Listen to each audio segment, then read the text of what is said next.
Giulagway nga notadong tulisan nga may ubay-ubayng pending warrant of arrest na dakpan sa kapulisan sa Mandaue. Gitumbok siyang responsable sa sunod-sunod nga pagpangawat. Pipila ka buwan ang nakalabay. Ang report ni Nico Serino. Gidala kaganiha sa Mandaue City Hall of Justice si Drexler Habel, 22 anyos, lumad nga taga-konsolasyon. Gidakop siya, pinasikad sa mga warrant of arrest nga gi-issue sa korte sa kasong robbery.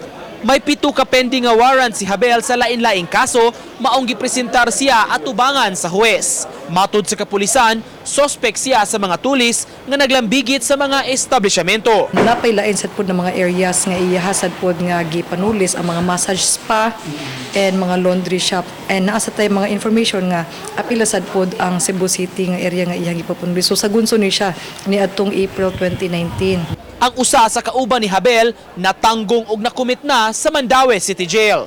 Mo na ilang mga nakita nga duol ra kaayo ang cashier, duol ra sad kaayo nya tan-aw tingali nila nga walay mga CCTV sa mga area kay tungod kay ginagmay lang ni siya ng mga business, mao nang ilang mga target.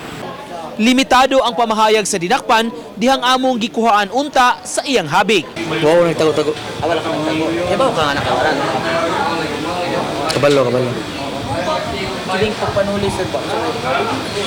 Para unsa man. No comment. Uban ni Rod Prado, Nico Sereno, Balitang Bisdak.